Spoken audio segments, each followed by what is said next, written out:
Un petit moment, c'est de l'avoir tout le temps. Donc on aborde le sujet de l'avocat. Donc la première des questions, je vais essayer de suivre le fil conducteur des questions. Qu'est-ce qu'une thérapie? Comme j'ai dit hier, une thérapie c'est un combat. Un combat contre l'une des personnifications du démon, à savoir le flou, l'ambiguïté, l'ignorance, l'incompréhension, etc., etc. Donc ces choses qui génèrent des nœuds, des problèmes, des problématiques dans notre vie. Et faire une thérapie, c'est consulter une personne à même de dénouer un nœud qui nous plonge dans une problématique à même de nous faire souffrir.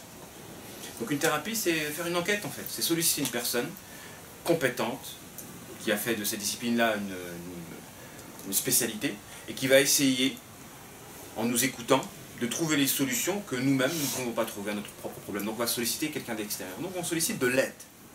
Hein. Donc un thérapeute, c'est quelqu'un qui va aider une personne. Donc attention, la notion de aide est importante.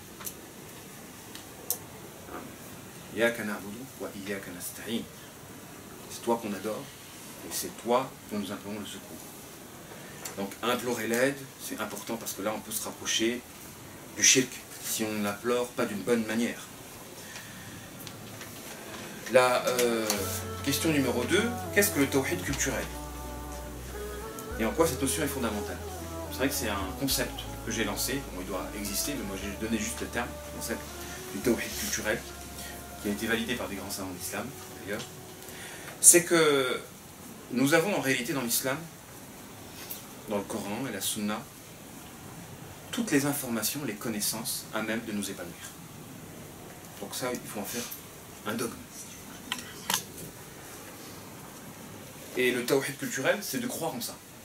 C'est de croire que la religion est complète, et que nous avons donc par conséquent, dans la religion, de quoi nous épanouir. Au minimum, dans les principes, à nous de développer ces principes contenus dans le Coran et la Sunna pour trouver les solutions dans ces deux références-là, à même de nous épanouir. Et donc on doit en faire un dogme. Le dogme du parachèvement de la religion. Pensez que la religion n'est pas parachevée, c'est une mécréance. Ça voudrait dire que le prophète n'a pas assumé sa mission. C'est un principe très important de la charia. Il dit Atirullah wa atir al-Rasoul. C'est-à-dire que ça veut dire qu'il faut retourner à la référence, mais qu'on va se confronter à des choses qui n'ont pas été abordées par le prophète dans la révélation, mais auxquelles il faudra retourner maintenant la Sunna, mais qui ne sont pas existantes en fait. Donc dire que c'est parachevé, la base est parachevée, le retour à la source de la base est parachevé, mais le parachèvement se construit au fur et à mesure. Donc on revient toujours sur le principe.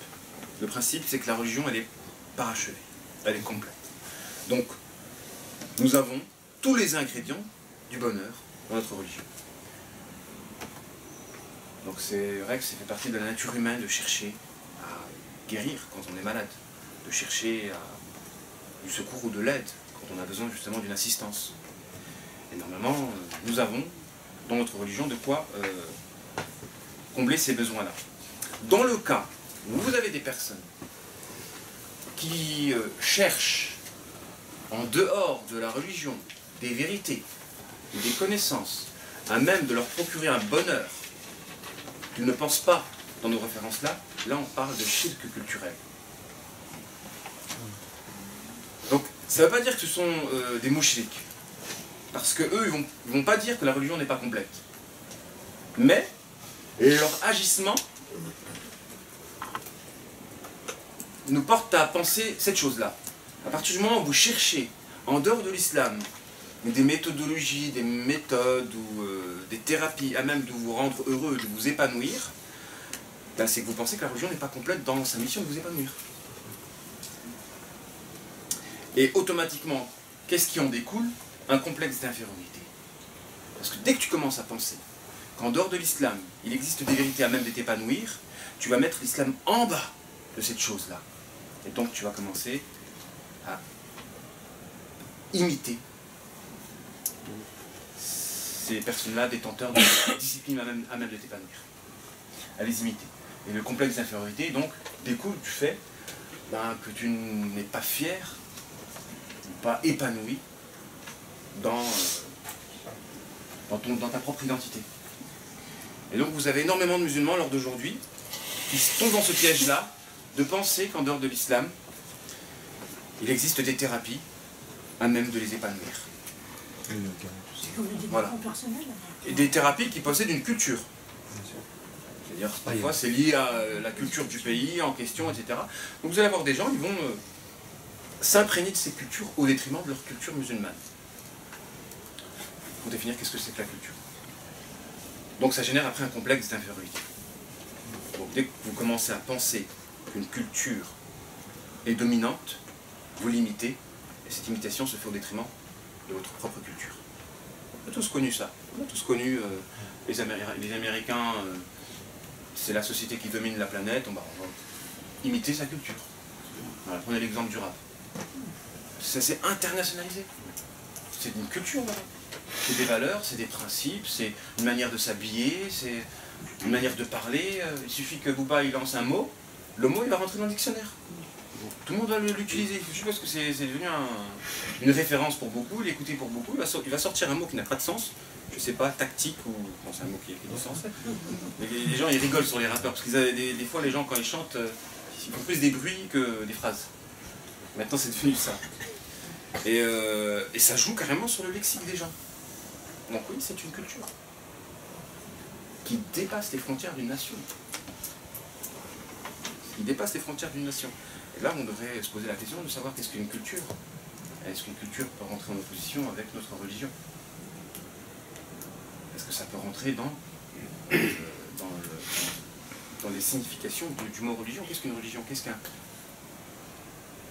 din? En arabe, on parle de religion en utilisant le terme din. En fait, la religion, c'est pas uniquement des actes d'adoration, la prière, le ramadan, etc. C'est pas ça que la religion. La religion, c'est un mode de vie. Une manière de concevoir la vie, une manière de s'habiller, tout ça, ça rentre dans la religion. Vous coiffer, ça fait partie de la religion. Vous coiffer, ça fait partie de la religion. Le prophète nous a dit comment se coiffer pour les hommes. Avant, il faisait comme ça. Après, il a fait une autre coupe de cheveux.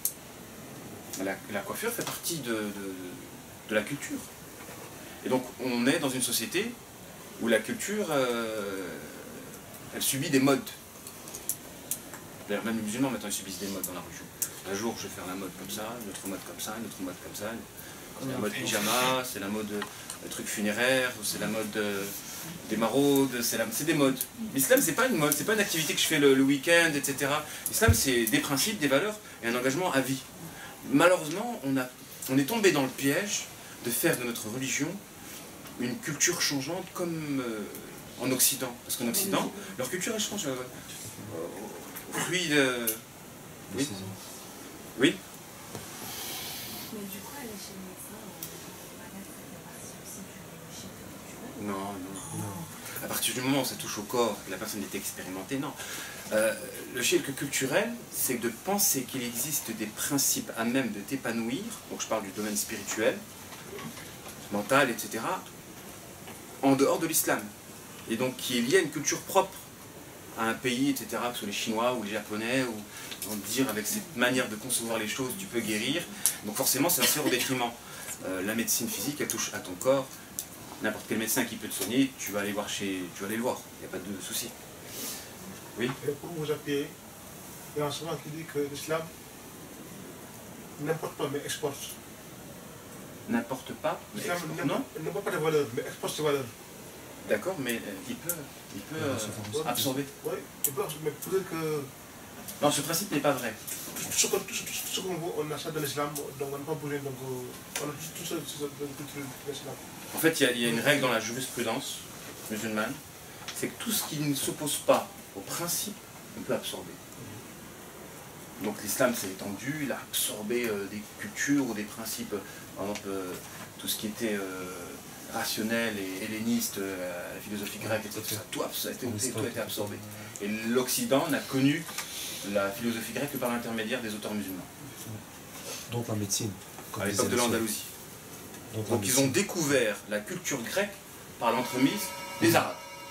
Ça ne le disent pas, c'est vrai que dans l'histoire, cette période Andalouse, ils n'en font pas mention en tout cas. Dans l'apport de l'Occident, ça ils n'en font pas mention. Comme la Et sociologie. même dans l'essence même de l'islam, c'est inclus ça. C'est-à-dire que Allah dit nous avons créé des peuples pour notre métier. Déjà, ça veut dire que c'est une ouverture à la rencontre d'autres peuples qui va nous enrichir. Et puis en même temps, il y a une règle sharia aussi qui dit fatwa laquelle nous amène de la chasse. C'est-à-dire que l'islam, elle va s'adapter en fonction des deux, même sur un plan juridictionnel.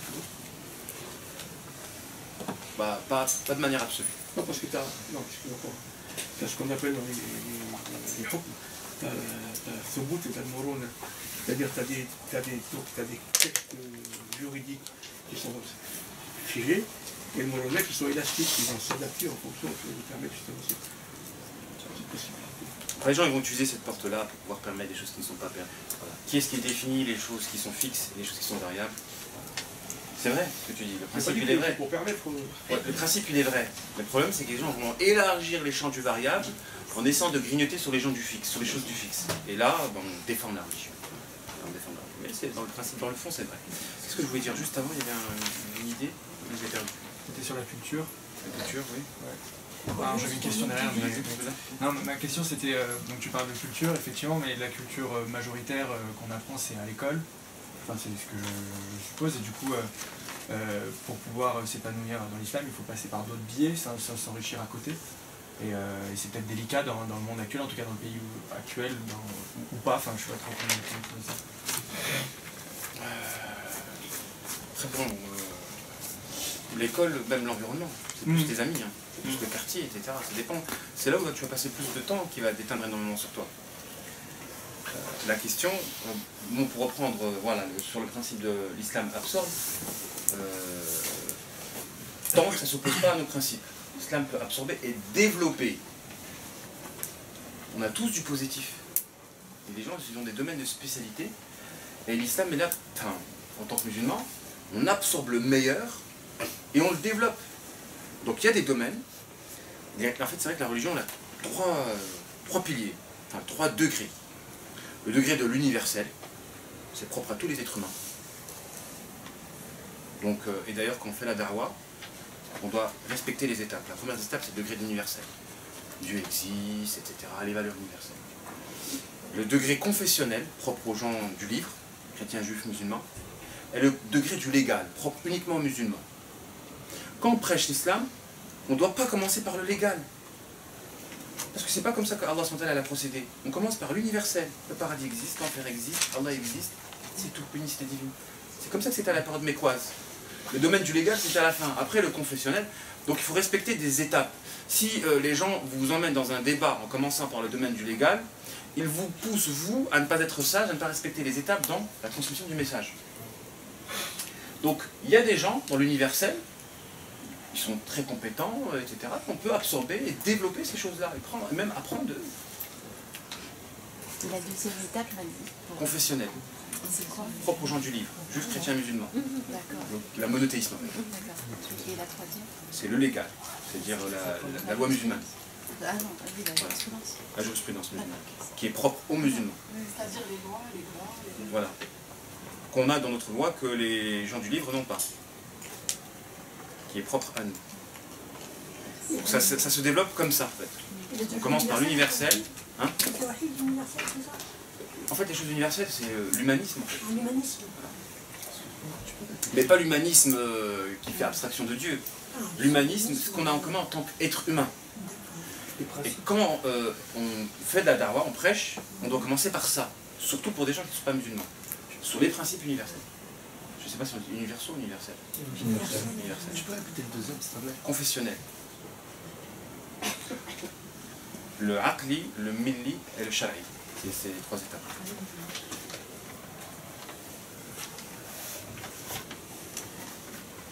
Et donc, tout ce qui relève de l'universel, il n'y a pas de culture. C'est la culture humaine, ça appartient à tout le monde en fait. C'est le patrimoine de l'humanité en fait. Donc là, on peut prendre. Après, ce qui est dans le confessionnel, ce qui est propre à eux et qui se fait au détriment de ta propre culture, c'est là que ça pose problème. C'est quand toi tu as puisé d'une culture et d'une extraction qui se fera au détriment de ta culture. C'est là où ça pose problème. Mais si tu puises et que ça t'enrichit, il n'y a pas de problème. vous avez dans votre livre là, quand on était venu à Médine, les musulmans faisaient de la ruqya. Ils sont allés vers lui, ils ont dit que les gens font la ruqya. Il leur a dit qu'il peut continuer à faire la ruqya tant qu'il n'y a pas de shirk. Donc ce ruqya, n'est pas islam, mais il a autorisé de faire cette ruqya là, tant qu'il n'y a pas de shirk. C'est une bonne question ce que tu poses, c'est une bonne question. Donc, des personnes sont venues voir le prophète, ils pratiquaient déjà la ruqya. Il a dit vous pouvez continuer, mais ne faites pas de shirk. Ce qui veut dire que cette pratique-là, elle n'était pas codifiée par la loi musulmane. Je rapporte un élément en plus, la ruqya ne fait pas partie de la jurisprudence musulmane. Donc ça n'existe pas de dire une bid'a dans la... Si ça ne fait pas partie de la jurisprudence musulmane, il n'y a pas de chapitre dans la jurisprudence musulmane, ruqya. C'est une erreur de penser ça. La ruqya, c'est une médecine. Donc toute méthode est bonne à prendre à la condition qu'il n'y a pas de shirk dedans et qu'elle ne se pose pas la loi musulmane. C'est tout. Toute méthode, le principe, c'est les principes de l'efficacité. On rentre dans le domaine de la médecine. Si c'est efficace, tu prends à la condition que tu ne t'opposes pas au tawhid et à la loi musulmane. C'est tout. Mais on peut dire que ça fait partie de l'islam parce que dans le hadith, il y a 3 catégories. Ce qui a été dit, ce qui a été fait et ce qui a été vu faire et aller se faire. Ça fait partie de la sunna en fait, tu vois. La médecine. Puisqu'il a laissé faire, il a vu faire. Mais c'est prophétique si tu veux. Est-ce que le profilage est considéré comme Du profil comme du shirk. du captage? On va en venir. Donc, moi, juste cette notion de tawhid culturel, il faut bien l'assimiler. C'est-à-dire qu'il y a des gens, énormément de musulmans, qui ont cherché, donc dans un mécanisme dont ils ignorent peut-être les rouages, c'est que ce qui se passe, c'est qu'en pensant qu'il existe des vérités à même de les épanouir en dehors de l'islam, ils vont subir un complexe d'infériorité qui va les détourner de leur culture musulmane. Ils vont commencer à imiter, etc. Et donc voilà, ça va se déteindre nécessairement dans leur identité musulmane. Après, il faudrait définir qu'est-ce que la culture. Si c'est une manière de concevoir les choses, un mode de vie, etc. Voilà. Donc il y a plein de thérapies. Thérapie par des pierres. Pierre d'Alain, ça. Thérapie par les énergies. Thérapie par les quoi? Des pierres, des pierres. Pourquoi tu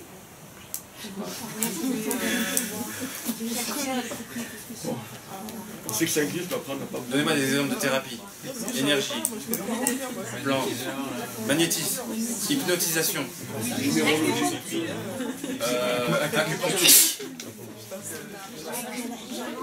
Essayez de...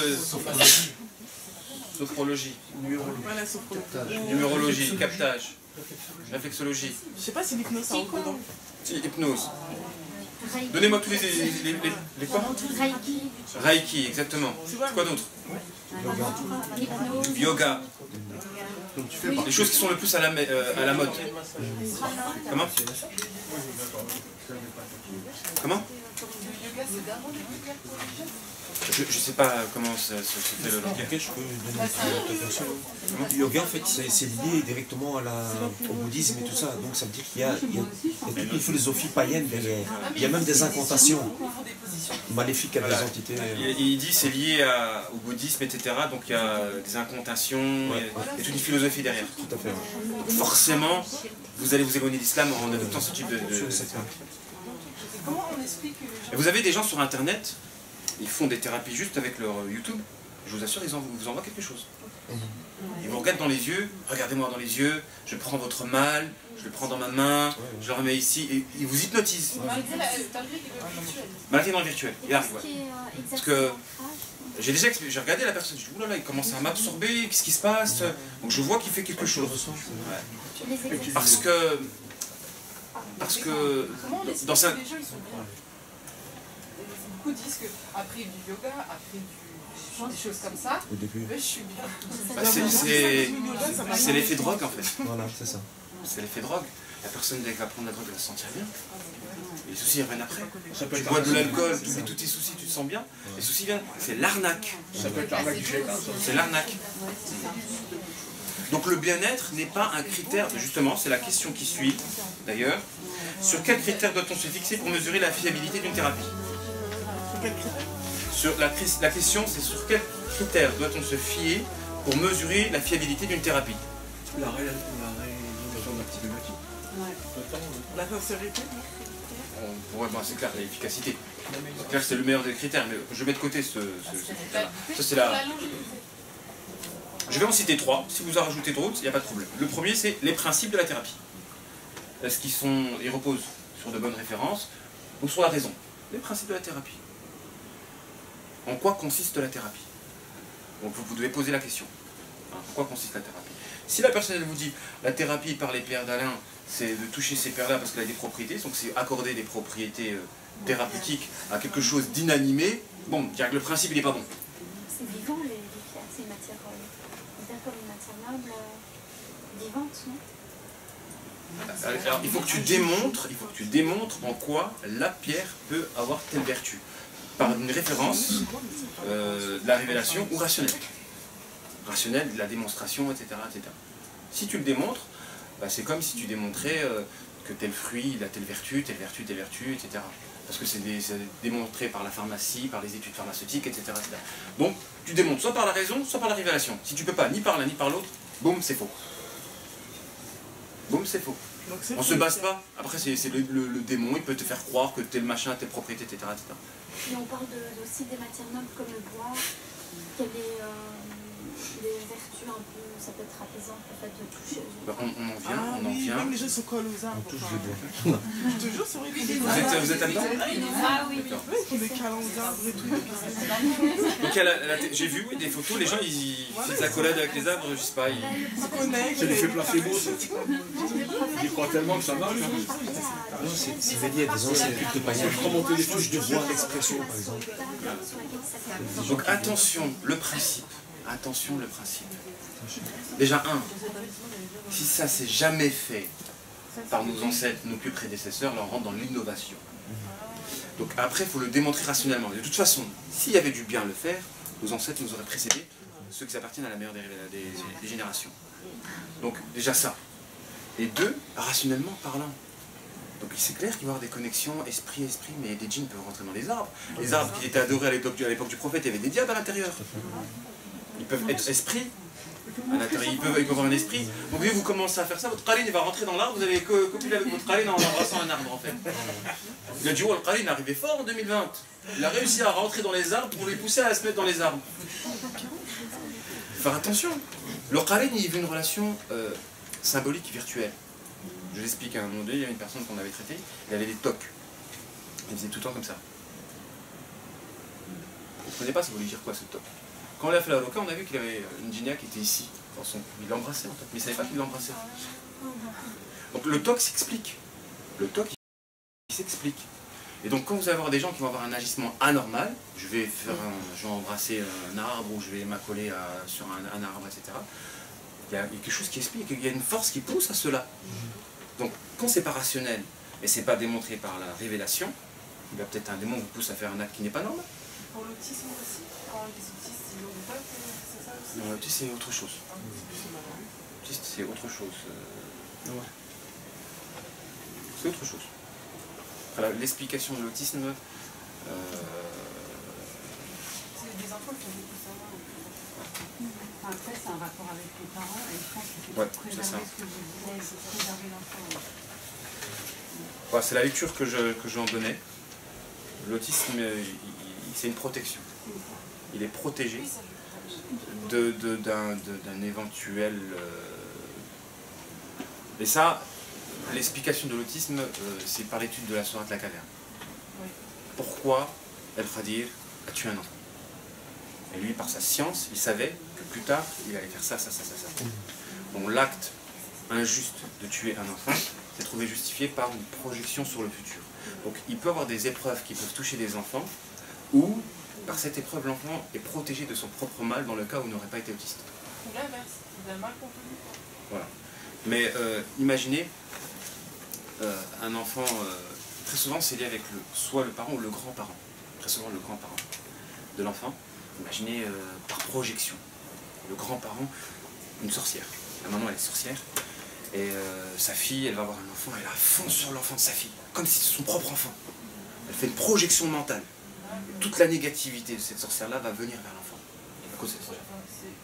Et c'est dangereux, c'est-à-dire que l'enfant, miskin, il va grandir avec... Et si la fille elle est bien, Là, il va protéger. il va protéger l'enfant. par cette épreuve-là, mais ça va être l'épreuve va se justifier par le fait que la fille elle a conservé un lien avec une personne toxique. Ça va se traduire comme ça. Si je conserve un lien avec une personne toxique, et malgré qu'elle soit bien, Allah la protégera l'enfant, mais va lui donner l'épreuve qui va traduire. Tu veux rester avec une personne toxique? Voilà ce que tu as eu. Ton enfant, Mais il faut obliger que les parents soient, enfin, les grands-parents soient sortis. Enfin, C'est une thèse, hein, ça ne veut pas dire que c'est vrai. C'est une lecture que j'ai eue, avec des cas que j'ai eus, ça se vérifie comme ça. beaucoup de cas, vous avez dit? Une dizaine. C'est pas suffisant pour en faire une vérité. J'attends de voir les nouveaux cas. Si on vient, on me dit, bon, généralement les gens qui, comme c'est pas soignable, ils vont pas chercher à régler le problème. Le comprendre la sagesse d'une épreuve. Pour faire disparaître l'épreuve. C'est ça la linguistique des épreuves. C'est-à-dire que si on veut comprendre, si on veut surmonter une épreuve, il faut la comprendre.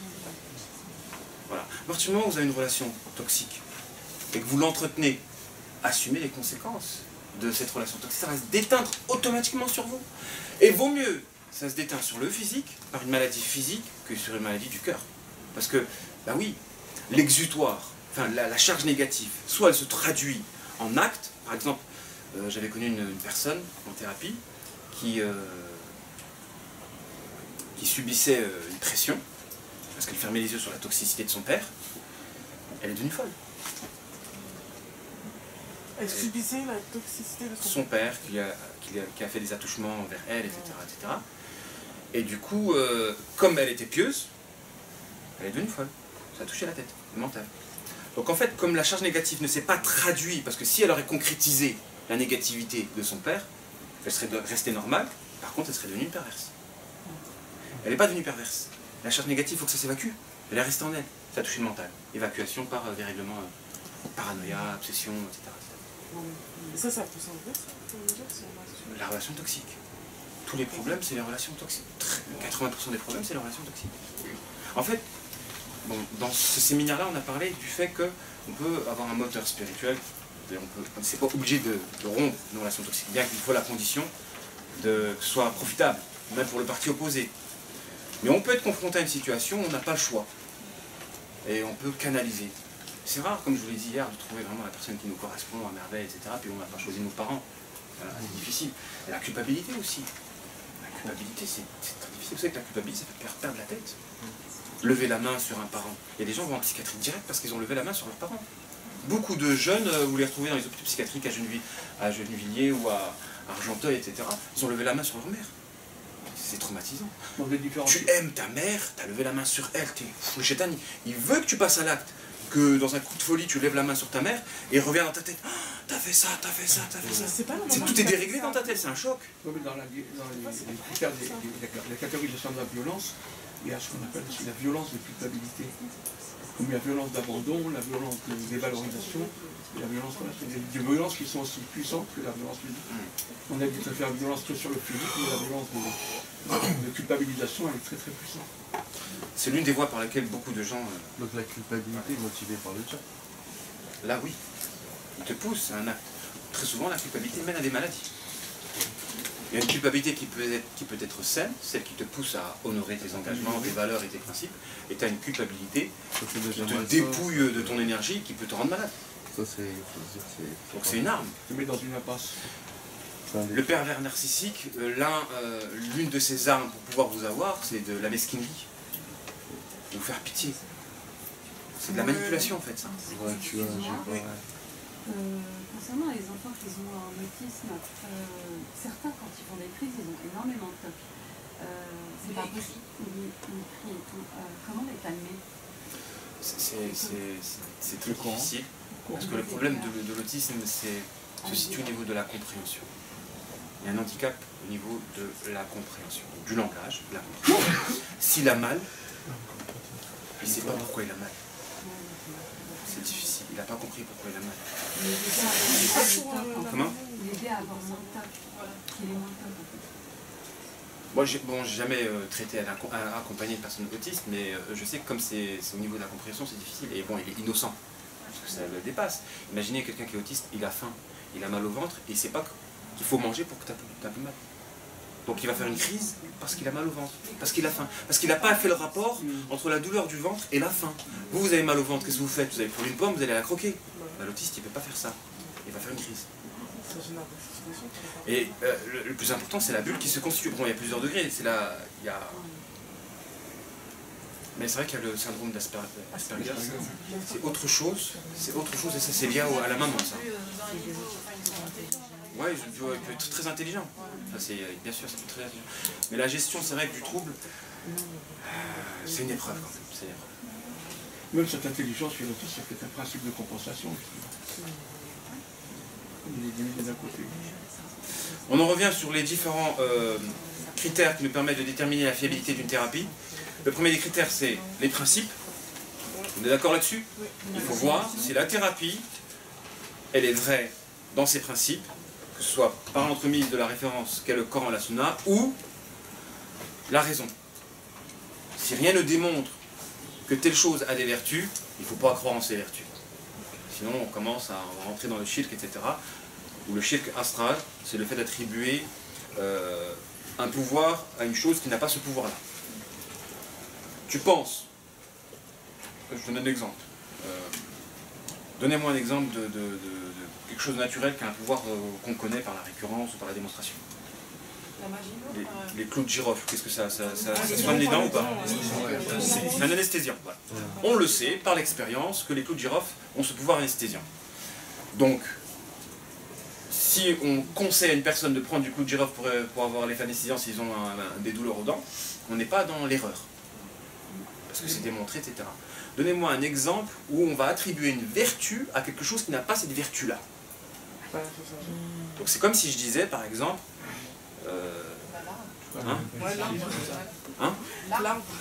l'arbre, mais plus commun. L'homéopathie. Les antidépresseurs. Certains médicaments. Et l'acupuncture, ça marche? Oui, non, mais il faut prendre que... Donnez-moi des recettes de maman à côté de la plaque. Une recette de maman à côté de la plaque. Quand t'as une douleur, le dentifrice.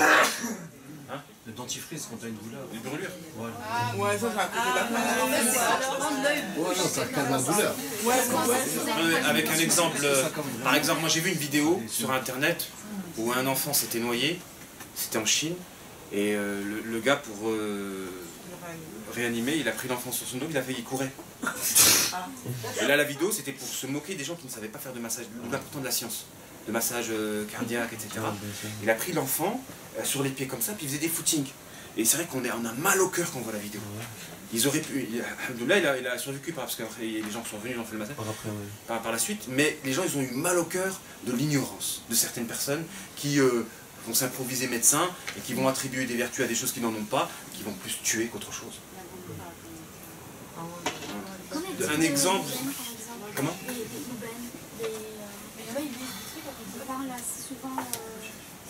C'est-à-dire Louvain, des petites pierres blanches. Comment ça s'appelle en français? Ça quoi? Qu'on boit, ou alors Ça devient une sorte de chewing-gum. ou alors qu'on qui purifie l'énergie, par exemple. Ah, par exemple, mes parents ils faisaient ça. Ah bah, c'est du shirk, ça. Non, pas du tout. Alors, dès qu'il y a quelqu'un qui dit je vais mettre du pro tous les vendredis, etc. Il y a l'encens. Si c'est la niya pour odoriser la maison, etc., il n'y a pas de problème. Mais dans la culture maghrébine, c'est pas pour ça. Ça attire les djinns. Ah, mais je te les attire aussi, hein. Ça attire les djinns. Et ça dépend. Si tu le fais pour l'odeur, c'est toute une question de niya. Mais les mamans du Maghreb, elles ne font pas pour l'odeur. C'est un rituel. Moi je vous dis, hein, moi j'ai vu des sorcières, j'en ai rencontré beaucoup. Elles ont beaucoup cette. Moi je pose la question, quand je fais une thérapie, je dis est-ce que ta maman elle fait du pro? Ouais, elle fait du pro. Moi c'est pas les odeurs. Moi, pour moi, je suis persuadé que c'est pas pour les odeurs. Après, il y a d'autres actes qui justifient la chose. Hein. Il n'y a pas que le pro. Mais très souvent, le pro est associé à d'autres actes. Je sais pas, je rentre dans une maison, je vois papa, il fait du pro régulièrement. Je me dis, ouais, c'est pour les odeurs. Après, quand il me dit, je vais ouvrir des œufs de caméléon, je vais le mettre dans le thé, je dis, ouais, t'as un problème. Je dis, toi, t'as un problème. On ne pourra pas sucrer le thé avec des œufs de caméléon. Hein. Donc, le pro, c'est très associé. Si vous voulez faire du pro pour l'odeur, c'est bien. il n'y a pas de problème. Mais très souvent, au niveau du Maghreb, non, c'est pas pour le... Dans la thérapie, on peut certaines. Le fait sourd pour le mauvais œil. Ils disent mets ça dans ta voiture. C'est du rituel, c'est de la magie blanche entre guillemets, c'est pour repousser le mal. Mais ça fait du mal. Et regardez dans les foyers où il y a ça. En gros, le seul La main de Fatima. Ouais, la main de Fatima. La main de Fatima, c'est bien. Attendez. en On se disperse, juste pour qu'on parle. ce qui est conseillé, Pour l'encens, oui, ou alors des feuilles de... en fait, pour l'encens, n'importe quoi, tant que c'est une bonne odeur, ça transmet une bonne odeur, tu prends. Le souci, c'est la niya, l'intention. Parce que le pro, c'est utilisé pour mettre de bonnes odeurs chez toi, mais c'est utilisé dans la magie blanche pour repousser les djinns ou attirer les bons djinns. Et les graines Soi-disant. de Saouda, par exemple, le fait de une feuille de laurier, je sais que c'est bien de...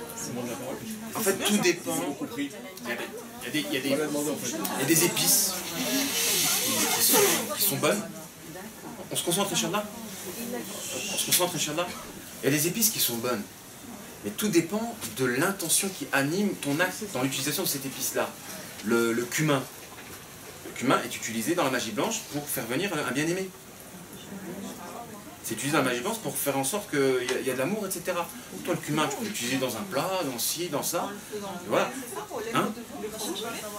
Je sais pas qu'est-ce qu'ils vont en faire. En tout cas, vous tapez internet Kamoun, c'est bon, directement, vous allez voir à quoi ça sert. Et c'est... Pour bah peut-être, voilà. Après, le problème dans les ingrédients que le sorcier va utiliser, c'est des choses qui sont naturelles aussi. Après, il y a des choses, voilà, quelqu'un va commencer à mettre de la peau d'hérisson, etc. Dans le traitement de certaines langues, justement, il y a le pro-coranisé, comme le coranisé, comme le coranisé. C'est-à-dire qu'on peut, nous, utiliser des choses qui étaient utilisées. Voilà. Tout dépend de à quelle méthodologie ces choses-là vont être utilisées. J'ai un exemple, il y a du pro coranisé. Bah oui. Si on utilisait, en fait, En même temps que tu fais la lauriette, tu mets du pro, et puis le pro il va être coranisé, puis après tu l'utilises pour le traitement contre la sorcellerie. Là, c'est la dispersion énergétique. Quand deux personnes parlent en même temps, l'énergie s'en va. Inch'Allah. On essaie de rester silencieux, Inch'Allah. Juste Sonia termine son discours. En fait, c'est comme vous disiez, c'est la nière, parce que l'exemple de la feuille de laurier, on peut l'utiliser de différentes manières. Il y avait les druides qui l'utilisaient pour leur et on peut utiliser, par exemple, sur le feu brûlé, c'est un antiseptique en fait. Ça tue les bactéries dans la maison. Donc c'est totalement différent. Donc c'est vraiment la nière qui... Tout dépend de la nière. On en revient. Les questions, Inch'Allah, à la fin, pour pas qu'on perturbe le cours. Ou les interventions aussi, on les fait à la fin. Tout dépend de la nière qui anime l'usage d'une plante. À partir du moment où vous pensez que telle chose a telle vertu et rien ne confirme, ni la raison, ni la révélation, là, vous n'êtes pas dans la bonne méthodologie. Donc au niveau des principes. La deuxième, c'est l'application. Tu peux avoir une thérapie qui a de bons principes. Des principes vrais, mais la manière d'appliquer la thérapie, c'est là où il y a une faille. C'est-à-dire que ce n'est pas justifié rationnellement, ni au niveau de la révélation. Donc soit les principes, soit l'application, soit la croyance, soit la méthodologie. Je prends l'exemple de l'énergie, les thérapies énergétiques, etc. Ils disent on va essayer de voir s'il y a un problème au niveau énergétique dans le corps, etc. Au niveau de l'application, je dis ouais, donc ok, c'est bien. Si tu me parles d'énergie au niveau du corps, etc., d'accord. Au niveau des principes, tout est une question d'énergie, s'il n'y a pas d'énergie, etc. Après, la manière de mettre en œuvre, je vais sonder. Oh, bug. Comment tu fais pour sonder l'énergie d'un corps? Comment tu fais pour sonder, calculer que là il y a un problème de chakra là, etc. D'où tu prends? Est-ce que c'est démontré par la raison ou est-ce que c'est démontré par la révélation? Ou c'est juste lié à une appréciation personnelle? Et qui te dit que ton appréciation est juste ou pas? N'est-elle pas impulsée par un démon ou autre? Et très souvent ces gens-là, ben, ils pensent avoir des dons, etc. Ils deviennent des magnétiseurs, etc., etc. Et là on rentre dans les garages. Donc le principe peut être bon, mais l'application n'est pas bonne. Donc il faut regarder l'application dans toutes ces étapes. Est-ce qu'il n'y a pas une faille au niveau, par l'entremise du critère du kitab et de la sunna et de la raison? Bon. Les principes, l'application. Et le dernier critère, vous pouvez être dans une thérapie avec de bons principes, avec une bonne application, mais ça ne marche pas. Pourquoi? On n'est pas convaincu soi-même déjà. Non, je parle pas du patient, je parle de la thérapie. Ah, le mauvais article, enfin le mauvais... Voilà, le praticien. Le praticien, il peut avoir une thérapie qui est bonne, une méthodologie qui est bonne, mais lui, s'il a un problème, il peut vous égarer ou vous rendre plus malade par une thérapie qui est légitime. Il y a des sœurs et ils sont partis faire une hijama, c'est une sœur. Hijama, c'est légitime, pas de problème. C'est la révélation, c'est rationnel, etc. Mais les sœurs qui allaient faire la hijama chez elles revenaient plus malades. D'une maladie qu'une autre maladie, c'est un mal-être, etc. Pourquoi? Je savais que la sœur qui faisait ça, elle avait des pulsions homosexuelles, elle pensait avoir des dons, elle faisait de la sorcellerie mentale la nuit, etc. Donc toutes les personnes qui vont aller la voir en pensant se soigner, ils vont se rendre encore plus malades. Il faut voir qu'est-ce qu'il pratique. Est-ce que cette personne-là n'a pas des problèmes dans sa croyance, dans sa spiritualité ou dans ses actes? Et du coup, même elle peut utiliser une bonne thérapie. Et c'est là la corruption, et c'est là la faille. Vous allez voir quelqu'un qui a une bonne thérapie, autant dans les principes que dans l'application, mais la personne a un problème perso dans sa spiritualité, dans sa relation avec Allah subhanahu wa ta'ala, elle peut vous corrompre, vous contaminer par l'entremise d'une thérapie de façade qui est correcte. Là, c'est dangereux. Donc vous avez le devoir d'apprécier la personne. Hein? Sorcellerie mentale, en fait, c'est que vous voulez dire quoi par là? Sorcellerie mentale, vous avez des gens qui font de la sorcellerie la nuit quand ils dorment. Ils sont maîtres de leur corps, la nuit, ils font des rituels la nuit. Enfin, quand ils dorment, dans leur rêve. Ou alors ils y mettent une intention avant de dormir et ça se crée... Ouais. Mais en fait, les gens sont maîtres de leur corps, ils font ce qu'ils veulent quand ils dorment. Et généralement, quand il y a inversion, c'est-à-dire que quand toi tu es maître de ton corps la nuit, c'est que le jour, il y a quelqu'un, c'est le djinn qui est maître de toi. Généralement. Donc ça veut dire qu'en psychologie, par exemple, en Occident, si la personne elle est rationnelle, bon, elle n'est pas croyante, elle est rationnelle, elle a une bonne méthodologie, mais dans sa vie privée, elle est égarée, on ne va jamais avoir de résultat avec la psychologie. Voilà, psychologie, même, enfin, si ça dépend de quel type de médecine. Si ça touche au temporel, c'est temporel. Il y a des mécanismes je te parle de universels. psychologie, on est plus dans... Bien sûr, bien sûr. Une personne malade ne peut pas t'apporter quelque chose quand la personne est elle-même malade. Ça, c'est sûr. Il y a des mécanismes universels, comme tu disais tout à l'heure, enfin, sur l'universel, les mécanismes universels sur lesquels quelqu'un qui n'est peut-être pas en phase avec nous pourra intervenir, même sur un plan psychologique. Après, pour tout ce qui relève de la l'état d'âme joue énormément de celui qui soigne. Bien sûr. L'état d'âme de... Parce que la personne, je répète, transmet de l'énergie moyennant son intention. On a dit que le pouvoir de l'intention, c'était ce pouvoir d'interagir sur les éléments de la nature. Quand vous avez un médecin qui est convaincu de telle vertu, il guérit juste par sa conviction. Par exemple, cet enfant qui avait mal au ventre, qui est venu voir le prophète alayhi salatu wassalam. Le prophète a conseillé à la mère de lui donner du miel. Et l'enfant est revenu, il avait encore mal. Et le prophète a répondu, Allah a raison, c'est le ventre qui a menti. Allah a raison. Donc, et ça on en revient à... Ça c'est des conditions pour que ça marche. Il faut aussi y croire. Le pouvoir de l'intention. Si tu es convaincu que telle chose a telle vertu, tu soignes. Mais si le thérapeute il te prescrit une thérapie que lui-même n'y croit pas, bien sûr. Et si lui-même il est malade, tout ce qui est psychologie occidentale, non, tu ne peux pas soigner. Ça veut dire que le thérapeute il est plus malade que le patient. Parce qu'il faut hiérarchiser les maladies. La maladie du cœur, elle est plus grave que la maladie du corps ou la maladie psychologique ou traumatique. La maladie du cœur. Tu ne crois pas en l'au-delà, tu ne crois pas en Dieu, etc. Ils sont plus malades. Comment voulez, vous, en tant que croyant, aller voir des gens qui sont plus malades que vous, selon un autre angle, si on devait hiérarchiser les types de maladies? Oui. Concernant le praticien, de plus que le gars est très pieux et pense de Dieu, ça a un effet sur le... On en revient à la question qui suit. Qu'est-ce que le tawassul? L'intercession. L'intercession. Le principe, c'est quoi, le tawassul?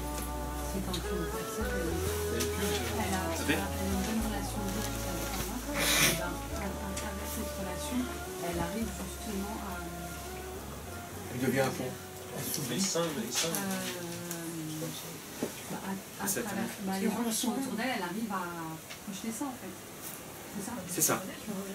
Donc le tawassul, c'est que lorsque vous, votre relation avec le divin n'est pas assez performante, vous faites appel à une tierce personne qui a une meilleure relation et en vous appuyant sur elle, vous soignez.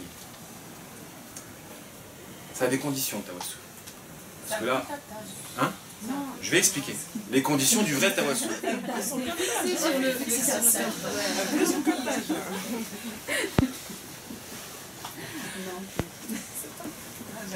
En fait, il y a le tawassul naturel. Vous assistez à un cours, par exemple. On se concentre, Inch'Allah. Vous assistez à un cours. Je vous donne des connaissances que peut-être par vous-même, vous n'aviez pas. Il y a un tawassul qui s'opère. C'est-à-dire que par vous-même, peut-être que vous n'accédez pas à certaines compréhensions, vous faites appel à une tierce personne qui vous apporte des compréhensions que vous ne pouviez pas avoir par vous-même. C'est une forme de tawassul. Pour que ça marche, vous ayez confiance aux connaissances que je vous donne, etc., etc. Même pour la foi. Votre foi peut-être n'est pas très très faible. Vous allez faire un tawassul spirituel en vous connectant par la confiance, l'amour, tout ce que vous voulez, à quelqu'un qui a une foi meilleure que la vôtre. Il va vous transmettre son état spirituel. Et ça marche aussi pour l'aide, vis-à-vis de la maladie. Vous êtes malade, vous sollicitez une tierce personne, ça marche aussi pour la pluie. Vous allez prendre telle personne qui a une relation spirituelle meilleure ou un lien privilégié, etc., comme ils l'ont fait pour une Abbas, pour obtenir la pluie. Donc, on peut le faire aussi pour l'aide. Mais il y a des conditions. Et parmi ces conditions, et je vais les citer, c'est très important, parce que généralement, les gens, quand ils vont voir des thérapeutes, peu s'en faut qu'ils vont faire un tawassul illégal. En s'appuyant sur le thérapeute, indépendamment de ces conditions de la fiabilité, de la véracité, de l'authenticité du véritable tawassul. La première des conditions, en fait, il faut voir les trois axes. Il y a trois axes. Il y a celui qu'on sollicite, vous qui le sollicitez, il y a la relation entre vous, donc une relation horizontale et deux verticales. Le patient, il doit croire en Dieu, il doit être convaincu que ce n'est pas le praticien qui a des pouvoirs. Ça fait partie des principes. Voilà. C'est le premier principe. Le patient, il doit croire en la toute-puissance divine. Le principe numéro 1 de la psychologie musulmane, c'est que la hawla wa la quwwata illa billah, point. La force et la puissance. Il doit être convaincu que c'est uniquement Allah subhanahu wa ta'ala qui guérit.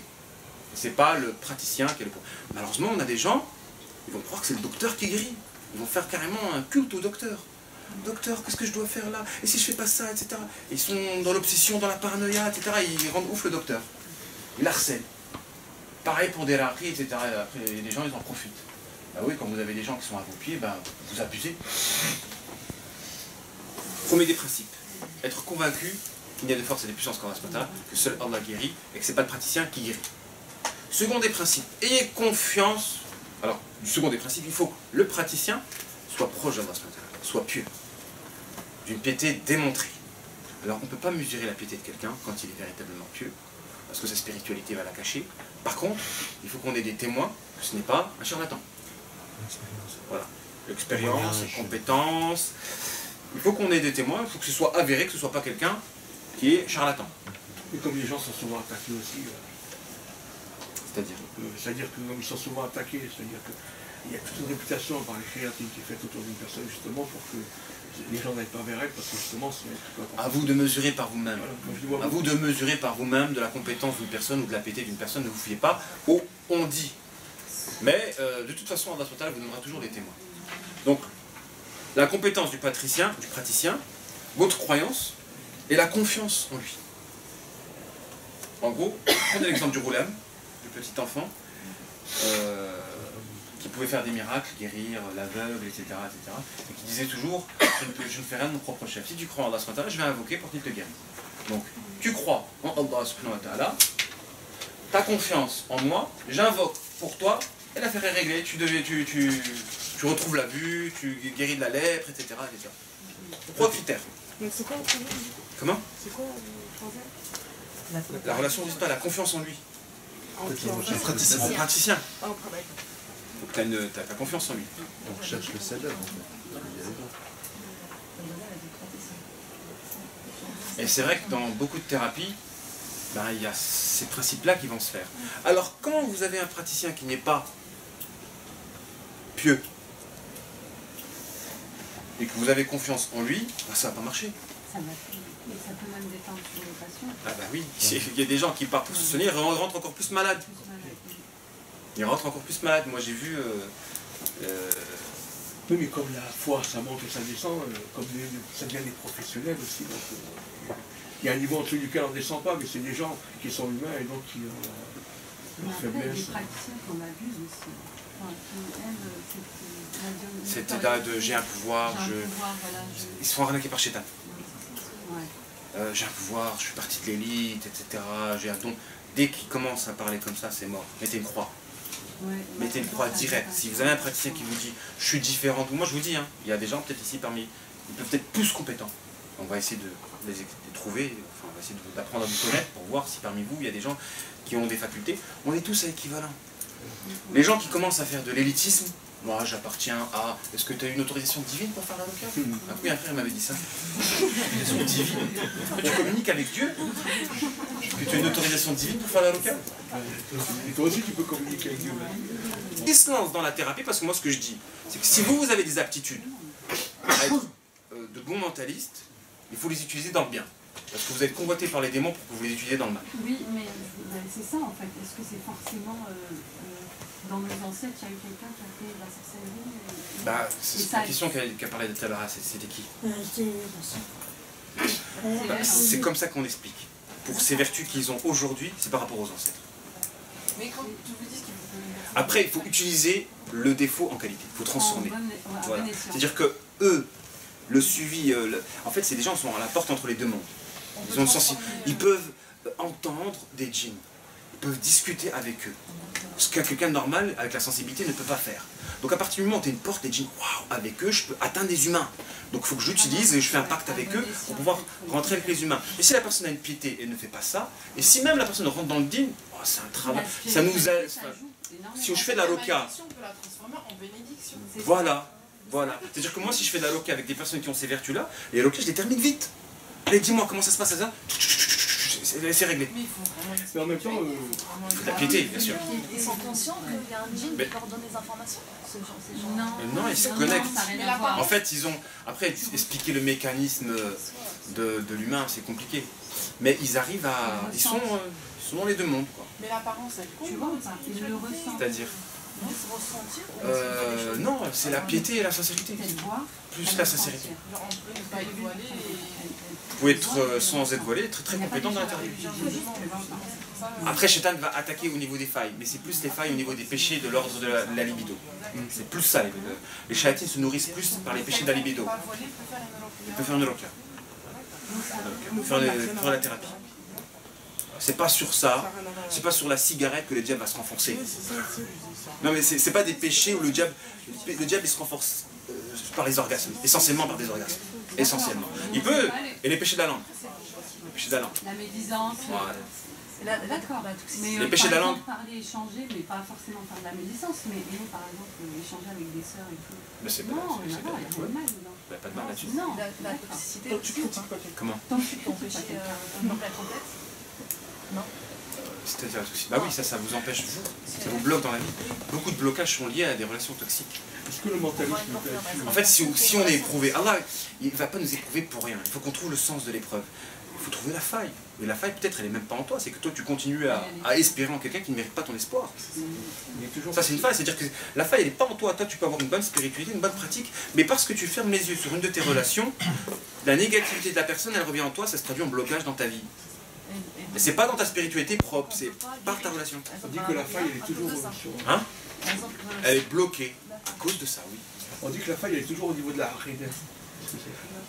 Non, t'as une faille. T'as une faille dans ta harida, c'est-à-dire quand tu reprends les stupidés de la foi, il y a quelque chose sur lequel tu as une posture qui n'est pas... Non, tu peux avoir une bonne croyance et avoir une faille par un péché. Et quand tu parlais tout à l'heure du mentalisme, est-ce que, bon, on a eu des ancêtres qui ont été des sorciers, nous transformons ça en objectivité, mais c'est pareil, des ancêtres qui ont été dans la clairvoyance, tout ça, c'est un héritage. Bien sûr. De toute façon, si vous avez... il y a un rapport avec les ancêtres et vous. Il y a un rapport. Si vous êtes de la descendance prophétique, peut-être vous ne le savez pas, parce qu'il y a des mélanges, etc. Dans la région du Maroc, il y a de la descendance prophétique. La région de Tlemcen, en Algérie, il y a de la descendance prophétique. C'est juste le fait d'avoir des descendants, d'être des descendants du prophète, ça peut être une lumière sur vous. Ça ne veut pas dire que tous les descendants du prophète sont bien. Vous avez des descendants du prophète, c'est une catastrophe, comme certains peuples. Mais le fait qu'il y a des ancêtres qui... vous avez des ancêtres du prophète, ça va dépeindre en lumière sur vous, vous n'allez pas comprendre pourquoi. Mais c'est pas une présence ancestrale qui accompagne l'être. C'est pas ça, parce que parfois on parle souvent de ça culturellement. Je ne pourrais pas répondre à ta question. Est-ce que... je sais qu'il y a des djinns qui vivent très longtemps. Ils vivent 300 ans, 400 ans, etc. Donc eux, ils peuvent connaître toutes les générations.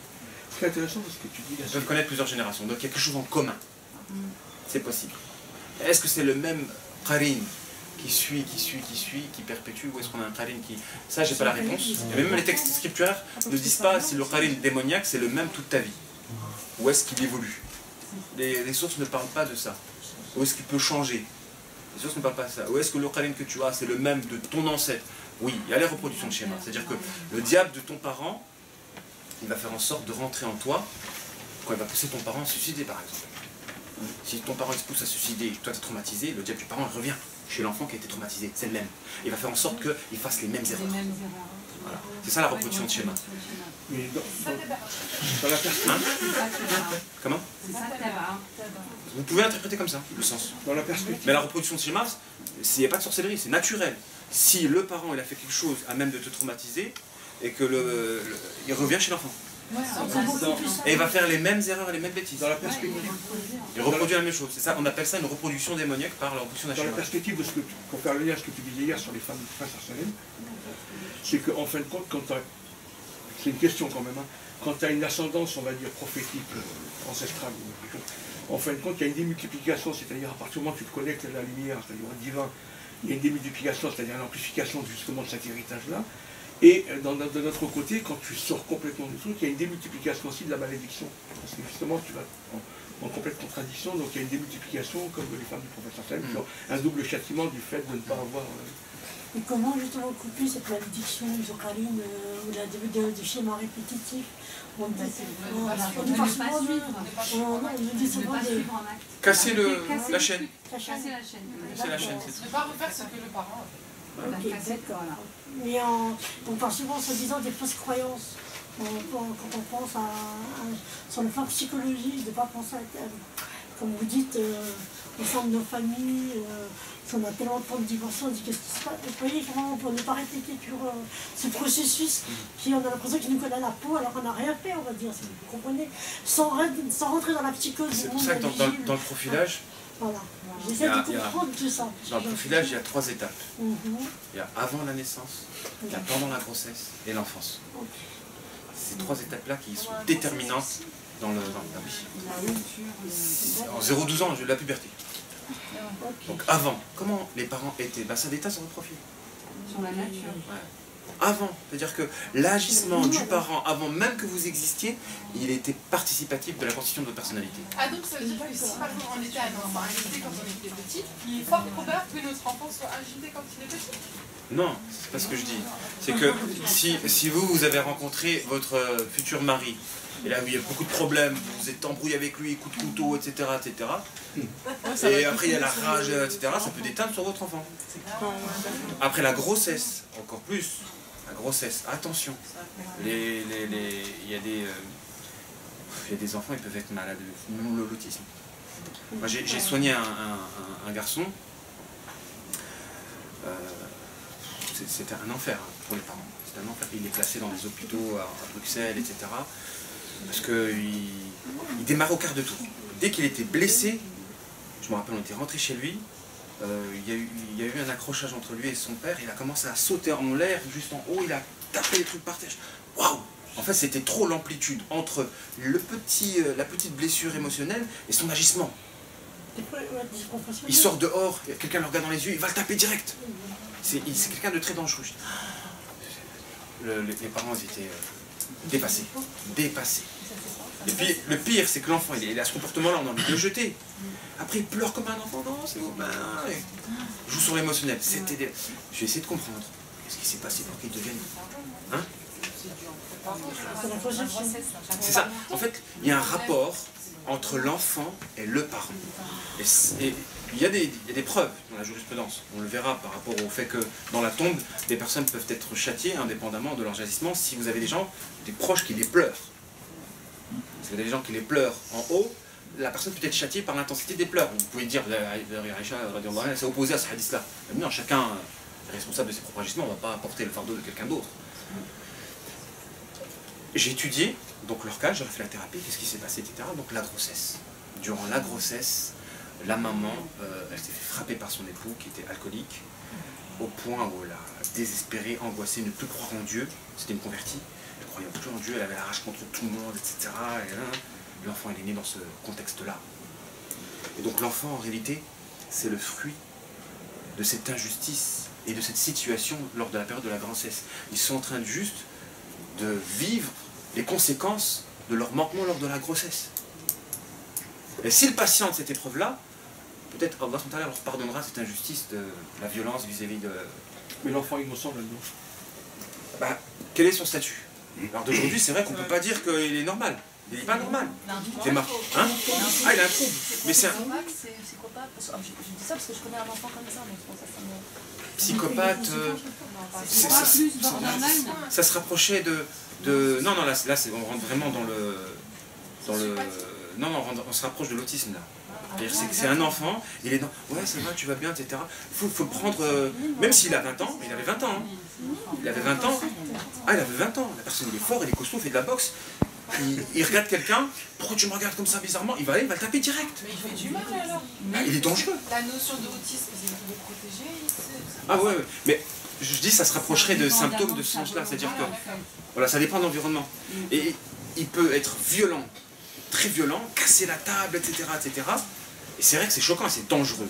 Comme il peut les prendre par le cœur. Comment faire pour canaliser? C'est pas de la canaliser. Mais est-ce que c'est pas... Bon, moi j'ai envie de dire, la thérapie de l'enfant, elle passe par le rachat.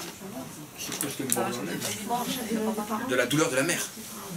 La mère, elle n'a pas digéré ce qu'elle a subi durant la grossesse. En fait, elle a fait que de pleurer, elle a fait que de accepter parce que son mari l'a tapé. Voilà. Elle a une rage, peut-être qu'elle a gardée en elle. Elle a gardé en elle jusqu'à aujourd'hui. Parce que même le père, à un moment donné, je dis, moi, est-ce que je suis désolé, je ne pourrais pas accompagner. Après, le père, il s'est mis en colère contre moi. C'est à ce moment-là où j'ai fait la vidéo sur les deux types de châtiments. Châtiment épreuve, châtiment de miséricorde. C'était suite à le père qui m'a attaqué parce que moi je peux pas assumer H24 une personne comme ça. Je veux bien faire un accompagnement. En plus c'était même pas moi, c'était Amine qui faisait l'accompagnement. Moi je peux pas l'accompagner comme ça. H24 c'est pratiquement impossible. Tu vois. Après il m'a attaqué moi. Pourquoi? Parce qu'il était submergé par la douleur. Et là j'ai fait la vidéo.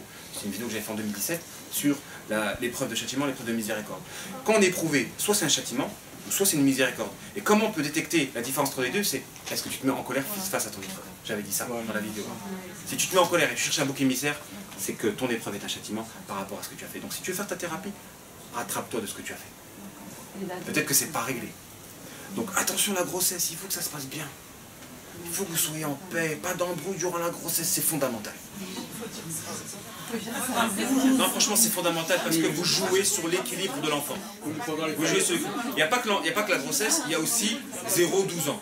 Donc si vous franchissez ces 3 étapes, c'est-à-dire que s'il y a une bonne vie de couple, dans le halal, avec votre mari, ça se passe bien, il n'y a pas d'embrouille, pas de relation toxique. Si durant la grossesse, pareil, ça se passe bien, etc. Si durant l'enfance, là, alhamdoulilah, vous avez forte chance de le préserver de tout trouble. Tout trouble, il grandira normal. Et c'est avec ces gens-là qu'on peut vivre une vie heureuse, épanouie. C'est qu'une personne qui n'a pas de personnalité. Pendant le changement hormonal, la femme, elle va avoir des colères contre la mère. Ça c'est rien, ça c'est pas... tourner les talons en ce moment. On avance, on termine, Inch'Allah. Donc pour toutes les thérapies, je vais lancer le concept de la nécessité de, entre guillemets, salafiser la thérapie. Qu'est-ce que salafiser la thérapie? C'est qu'on doit étudier les différentes thérapies et voir en quoi ils sont contraires au kitab et à la sunna. Et dire cette thérapie n'est pas bonne. Donc on doit revenir un peu au salafisme. Qu'est-ce que le salafisme? En fait, c'est revenir aux sources. Et je ne parle pas des salafistes, c'est une catastrophe ces gens-là, je veux dire. Ceux qui vont commencer à excommunier, dire que vous êtes tous des égarés parce que vous n'êtes pas dans notre mouvement. Voilà. En fait, le principe du mouvement, il est bon. L'application est une catastrophe. C'est ça. Pourquoi? Parce que si vous n'avez pas un bon caractère et vous considérez que vous êtes dans la vérité et que l'autre c'est des égarés, avec la vérité, vous éloignez des gens de la vérité. Avec l'islam, on peut éloigner de l'islam. Donc le principe, il est correct. on étudie les choses, on voit si c'est conforme à la vérité, et on essaye de nettoyer et de préserver les musulmans des faussetés qui peuvent les détourner de la vérité. Voilà. Ben, on doit faire pour la thérapie. À l'heure d'aujourd'hui, il y a tellement de thérapies qui sont fausses, on doit étudier les 3 principes, c'est-à-dire, 1, les principes de la thérapie, l'application et les praticiens, pour voir si elle est fiable ou pas. Et après, bon, c'est vrai que le critère le plus important, c'est l'efficacité. Quand tu viens voir quelqu'un avec des problèmes, des symptômes, si tu repars avec ces symptômes disparus, ces problèmes résolus, c'est que c'est une bonne thérapie. Fie-toi à ton appréciation des choses. Ça ne veut pas dire que nous, on a la solution à tout. On peut vous donner la route, et c'est vous de la suivre, cette route-là. Donc il y a plein de thérapies qu'on n'arrive pas à aboutir, qu'on n'arrive pas à faire aboutir. Pourquoi? Parce que peut-être on connaît la solution, mais l'application, c'est notre histoire. La théorie, c'est une chose, la mise en œuvre, c'est autre chose. Dire à quelqu'un de rompre une relation toxique, vous pensez que c'est facile? Non. C'est pas facile. Vous avez des outils pour rompre une relation toxique, par exemple avec une femme qui est mariée avec un homme, et en fait, comment je connais une personne qui a des difficultés avec son mari et est vraiment toxique. Moi, je peux pas dire qu'il est pervers ou un truc comme ça, c'est pas, enfin, je le connais pas. Et il est très toxique, et elle aimerait le divorcer, donc moi je peux rien dire. Est-ce que je peux lui dire de partir? Enfin, moi je peux pas dire à quelqu'un de partir, mais comment lui dire? Quels sont les outils pour qu'elle puisse partir sans... Je ne peux pas répondre à ta question. Peut-être que c'est elle qui est En fait, en thérapie, c'est compliqué. Il faut avoir tous les éléments en main. Il faut que la femme ait un déclic, non? Parce que j'ai déjà rencontré on ne peut pas faire de thérapie sans pourtant qu'on n'a pas tous les éléments en main. Donc déjà, ça c'est une règle en nous. On ne peut pas faire de thérapie tant qu'on n'a qu'une version, déjà, c'est important. Et il ne faut pas se fier au discours d'une seule personne. Peut-être que la personne inverse les choses. Peut-être que la personne inverse les choses, oui. J'ai une question juste par rapport tout à l'heure à la médecine. Quand on vient vous raconter nos problèmes, on parle d'une autre personne qui... C'est permis. Non, là c'est permis. Il y a 6 cas où la médecine c'est permis. Dans le but de guérir, dans le but d'arrêter la chose. Donc là c'est permis. Mais si c'est pour parler, c'est parler. Donc dans 6 cas, la médisance est plus ou moins permise. Vous pouvez les citer, s'il vous plaît. Après, ça dépend de ce qu'on entend par médisance. Si une personne est connue par tel défaut et qu'on peut le décrire que par ce défaut-là, si c'est dans le commerce, okay. Si c'est pour résoudre un problème, okay. Si c'est pour avertir d'un danger vis-à-vis de quelqu'un, ok. Si c'est pour réconcilier deux personnes. Dans la réconciliation? Si on peut. Non. Si, on peut mentir pour pouvoir réconcilier des personnes, pas pour la médisance. Pour les réconcilier. Hein? Comment tu peux réconcilier quelqu'un en médisant? Il va fuir. Non, en mentant. Tu vas mentir en fait. Non, c'est le mensonge qui est permis pour réconcilier des personnes. C'est permis. Hein? Dans certains cas de figure, quand par le mal, on peut faire sortir un bien. Vous pouvez réitérer ce que vous avez dit? Grosso modo, hein, si c'est pour, comme vous l'avez dit, parler d'une situation afin de savoir, pour régler un problème, si c'est pour avertir quelqu'un d'un danger, vous allez faire une transaction commerciale avec quelqu'un, la personne doit vous dire. Vous allez vous marier avec quelqu'un, si la personne qui connaît quelqu'un ne vous dit pas, cette personne a fait ça, elle vous trahit en quelque sorte, parce qu'il y a une information qui est clé pour votre avenir. Mais si c'est un passé qu'il a fait, qu'il regrette et que c'est bon, ça... C'est ça le problème, c'est que il y a un rapport entre le passé. Quand il n'y a pas de rapport, c'est le frère qui m'a posé la question récemment vis-à-vis d'une sœur qu'il a épousée dans l'association. Bon, je ne sais pas qui c'est, j'ai répondu sans savoir qui c'est, mais après comme j'ai un petit peu de notion de profilage, je peux détecter rapidement qui c'est. Donc il a épousé une sœur de l'association et ça ne va pas dans la vie de couple. Il n'y a plus de rapport entre eux, et il est même tenté d'aller voir ailleurs. Et il ne comprend pas parce que l'envoie bouler tout le temps, etc. Et il dit, je sais pas, je lui dis de refaire des thérapies, elle ne veut plus entendre parler de vous, etc. Moi je lui dis, écoute, je ne peux pas te parler si j'ai pas son accord. On n'a pas le droit de dévoiler une thérapie.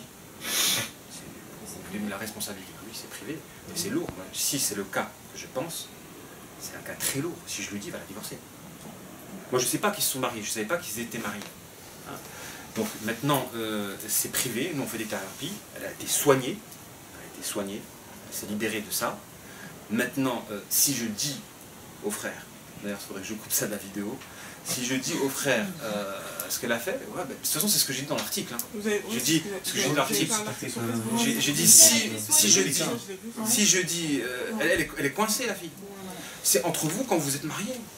Entre vous quand vous êtes mariés, c'est elle qui s'exprime. En fait, un passé, il est passé, on n'en parle plus à la condition qu'il ne déteint pas sur le présent.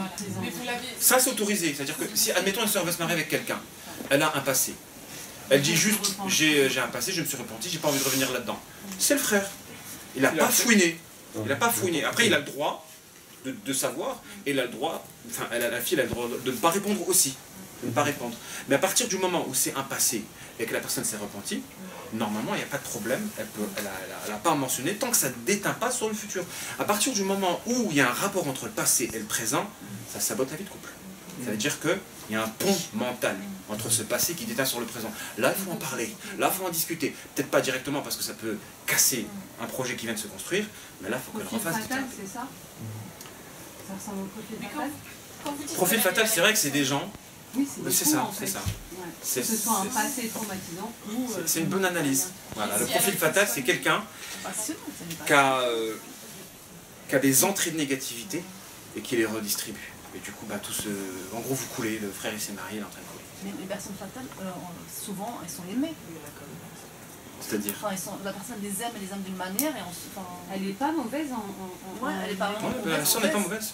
Elle véhicule simplement. Le mari, il faut l'aimer, cette femme-là. Il a accroché à elle, je pense qu'ils ont un enfant, je ne sais pas dans l'article ce qu'il a dit, mais je pense qu'il a accroché à sa femme. En fait, bon, je ne sais pas si la soeur est un profil fatal. Vous avez parlé du profil fatal de manière globale, en disant que c'est ça le profil fatal. Je ne pense pas que la soeur c'est un profil fatal, mais c'est vrai que le profil fatal, il y a une relation qui est forte. C'est-à-dire que l'homme il peut être fort, ou la femme, parce qu'il existe des fatales hommes aussi. Vous avez une relation forte avec quelqu'un, ça se passe bien, mais vous n'avez que des problèmes autour de vous. Pourquoi? Parce qu'elle véhicule la négativité en vous. Donc vous avez plein de blocages. Donc généralement les blocages c'est lié aux relations toxiques. Donc vous avez une relation qui est forte avec quelqu'un, ça se passe bien, par contre dans votre vie tout s'écroule. Tout s'écroule. Le boulot, j'arrive pas, etc. Il y a des blocages. Peut-être que vous avez une relation avec une personne fatale qui vous transmet sa négativité. Oui, mais si c'est... Il n'est peut-être pas le conjoint. Hein? Ça peut être une amie. Comment? C'est quelqu'un de l'environnement, mais qui n'est peut-être pas le conjoint. En fait. Oui, voilà, ça peut être une amie, ça peut être... Généralement, c'est l'amour qui pousse à entretenir un type de lien comme ça. Parce que si tu dis j'ai fréquenté tel ami, puis depuis que je t'ai fréquenté, j'ai eu que des problèmes, tu les as tout de suite. Il y a quelque chose qui te pousse à être accroché. L'originalité du profil fatal, c'est que tu as un vecteur qui te pousse à rester en contact avec quelqu'un où tout s'écroule. Mais ça peut être l'affaire. C'est comme la sœur qui, en faisant des pyjamas, je lui ai dit, toi tu ne peux pas faire de thérapie. Tu ne peux pas. Je l'ai eu en tant que patient. Je sais, elle m'a dit, oui, j'ai des pulsions homosexuelles, des fois il vient me voir, j'ai envie de la toucher, etc. Toi tu vas faire des thérapies. Je lui ai dit, tu ne peux pas, tu ne peux pas. La sœur, elle est convaincue. Si je lui ai dit ça, elle va me détester. Elle a fait de la médisance. 93 là. Elle vient du 91 aussi. Beaucoup du 91 là qui. Moi je suis allée chez une convertie avec pyjama il y a 5 ans. Je me suis sentie pas bien. Je ne peux pas parler parce que c'est une personne que j'ai connue il y a 5 ans et elle a peut-être évolué. Je sais pas. À partir du moment où je sais pas, je ne m'exprime pas. Je vous donne des outils. Je vous donne des outils. Avec ces outils, c'est à vous de voir et à vous de faire votre propre opinion. Moi, je ne juge pas les gens, je ne montre pas du doigt, etc. Je donne les principes. Vous savez, comme l'interprétation des rêves. On ne va pas demander une interprétation des rêves à quelqu'un qu'on ne connaît pas, à un inconnu. L'une des conditions de l'interprétation des rêves, il faut que la personne, tu le connais et qu'il te voit dans les yeux. Ibn Sélène, il ne faisait pas d'interprétation à un inconnu, il fallait qu'il le voie, parce que deux personnes sont venues avec le même rêve, et il a donné deux interprétations différentes. C'est pas une science, l'interprétation des rêves, c'est des dons. C'est des dons divins. Donc, qui sont attribués à lui, je pense. En plus. Donc, je pense que c'est des parfois la personne et ça le relation avec la noire. On ne rêve pas comme ça. Ça dépend de ton état d'esprit, ta relation avec la fille, il y a plein de paramètres. Et même les rêves, c'est quelque chose d'intime. On ne dit pas à n'importe qui. On ne dit pas à n'importe qui. On termine le sujet, Inch'Allah. Donc là, l'Ruqya, pour qu'elle puisse fonctionner, si on met en pratique les principes du Tawassul, il faut d'abord colmater vos failles. Il faut que le patient colmate ses failles. Il faut qu'il ait une confiance au raqi. Et il faut que le raqi soit compétent. Et 3 critères pour que la ruqya puisse fonctionner. Un raqi compétent, une confiance au raqi, une bonne relation avec lui, et vous colmatez vos failles. Si vous avez des patients qui ne colmatent pas leurs failles, Vous pouvez avoir tous les laquis de la planète, ça ne va rien changer à votre problème. Oui. Dans le cas où on a des ancêtres qui avaient des pactes avec des chérim, quoi, et que c'est pas de la continuité de la relation, et que nous, on veut rompre ce pacte-là, et suivre en là. Comment on fait? Dans le cas, si on rompt, ceux qui sont venus pour nous attaquer, qu'est-ce qu'on fait pour nous? On lutte, on ne lâche pas l'affaire. On fait des adorations, on prie la nuit, on ne lâche pas l'affaire. On se bat. Et après, à un moment donné, tu vas gagner la bataille. C'est une guerre, en fait. Une guerre de la lumière contre les ténèbres. Pour revenir sur l'arrêt tout à l'heure, tu disais la personne qui ne peut pas être praticien, et puis tu as une compassion, et toi tu connais son histoire, et tu sais qu'il ne peut pas être praticien. Dans la Sunna, par exemple, tu vois, dans Sahari, c'est-à-dire même si ton frère il est injuste, tu dois le conseiller. Et comment tu peux le conseiller alors qu'il est injuste? C'est en l'empêchant de faire son injustice. Donc toi, quelque part, tu as un moyen de pression sur lui pour lui dire écoute, vraiment tu fais du mal à travers ce que tu fais. Moi j'ai la possibilité de. Alors arrête, sinon tu sais, moi je peux utiliser non, moi, le menacer sans le faire, tu vois. De lui dire voilà. Je suis pas dans cette. Non mais j'ai bien compris, mais il y a beaucoup d'énergie à perdre pour rien. Il y a tellement de thérapies, etc. Si on commençait à courir derrière tous les thérapeutes qui font n'importe quoi, on ne vivrait plus. Moi j'ai deux choses plus intéressantes à faire dans la vie. Voilà, les gens, moi je pense que je mise plus sur les gens. Les gens, ils ne sont pas éduqués. S'ils étaient éduqués intellectuellement, ils ne feraient pas ces erreurs d'aller se ruiner auprès de marabouts, etc. Vous avez quelqu'un qui vient et vous demande 2500 €, 500 €, il y a un problème. Pour une bouteille d'eau coralisée. Pour une bouteille d'eau coralisée, c'est de l'arnaque. C'est un business. Moi, je veux à un moment donné, ils vont même bientôt demander la carte vitale. Moi, j'ai eu accès à des comptabilités. J'ai eu accès à des comptabilités. Vous avez des raqis qui gagnent 30 000 € par mois. C'est un bon business. Hein. 30 000 € après, tu es tenté de t'enrichir là-dessus, etc. Et puis bah, c'est plus productif. En général, c'est pas censé. Des intuitions. Qu'est-ce que tu penses des intuitions? Des fois, on va chez quelqu'un, à peine on rentre chez lui, il y a un truc qu'on sent qu'on n'est pas bien. Si toi, tu as un caractère angélique, si toi, tu es dominé par la lumière, ton intuition, c'est positif. C'est l'un des critères par lesquels on peut définir la vérité. J'ai dit la raison, la révélation, la sensibilité, l'intuition. Si vous rentrez dans un cabinet, vous commencez à avoir peur, etc., il y a des choses bizarres, etc. Mais si on rentre dans un cabinet qu'on est censé être malade et qu'on ne se sent pas bien, c'est peut-être nous-mêmes qui sommes. C'est lui qui a peut-être une nature angélique qui dérange notre praline. Ouais, c'est possible. Mais on sait très bien distinguer entre les deux mal-être. Le mal-être qui découle ton praline angélique, le mal-être qui découle ton praline démoniaque. Hier, il y avait des personnes